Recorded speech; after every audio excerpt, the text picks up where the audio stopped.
Gawin mo ito kapag may panic attack ka or anxiety attack.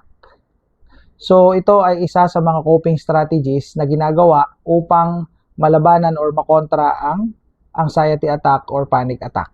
So ang tawag dito sa ituturo ko sa inyo ay ang 5, 4, 3, 2, 1 grounding technique. So from the word itself, grounding technique. So i-ground mo yung iyong isipan or ang iyong focus sa now or sa present, ngayon. Okay, hindi sa future, hindi sa past. Concentrated ka sa pakiramdam mo. Yung senses mo concentrated sa ngayon. So yun yung ibig sabihin nun. Ang panic attack at ang anxiety attack ay dulot ng activated na nervous system. Ibig sabihin, may tinatawag na activation or yung tinatawag na fight or flight response. Ibig sabihin ay na-activate ang nervous system kahit walang emergency.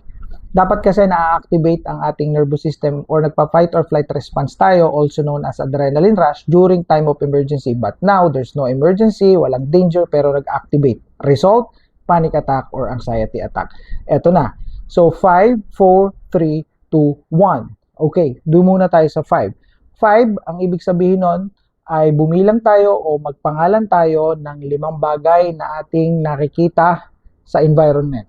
So, depende kung nasan kayo. Kagaya ko, nandito ako sa loob ng bahay, loob ng kwarto. So, ang makikita ko dito ay aking papangalanan or bibilangin. 5. Okay, let's do it. 1. Okay, nakita ko electric fan. Pangalawa, refrigerator. Pangatlo, lamesa. Pang-apat, plato. Pang-5, kawali. Okay? And then go to 4. So, sa 4, you count or name things you can touch. Yung iyong kayang hawakan. Kagaya nito, relo, nahahawakan ko. Phone, lamesa. Okay? So, ika-4 ay lapis. Mechanical pen.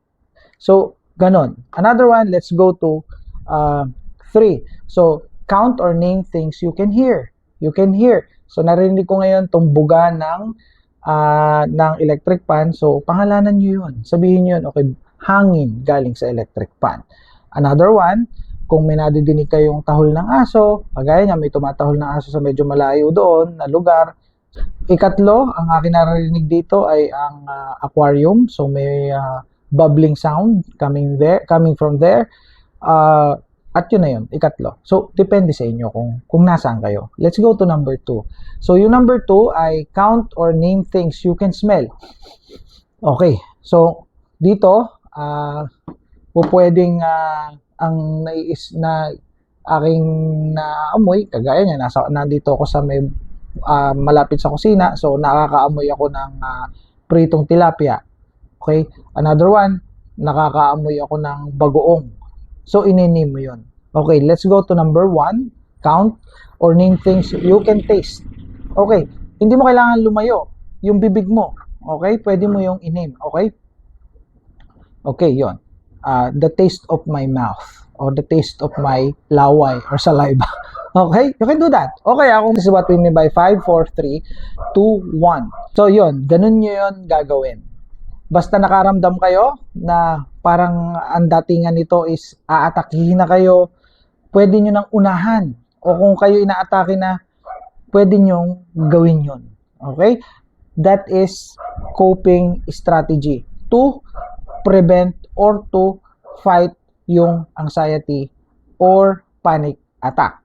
So, yan ay para sa ating mental health. And for you guys na gustong maging maayos ang mental health, pwede nyo suportahan gamit ang probiotics. Nakita sa pag-aaral na may tinatawag na gut-brain axis na nakatutulong para maging maayos ang ating mental health. So, it will increase our happy hormones, it will increase our tinatawag nating mga neurotransmitters, like for example, serotonin. And if you're looking for probiotics na FDA verified, etong Daily Plus Digestive Aid na may re-recommend ko sa inyo, this is only twice a day, morning and evening, 30 minutes before meal, and you do it or take it regularly para ma-boost yung inyong probiotics or dumami yung probiotics ninyo sa inyong digestive system. This will support your mental health. Maglalagay ako ng yellow basket dyan or link para ma-check out nyo na itong probiotics ng Digestive Aid or Daily Plus. See you in my next content. Bye for now.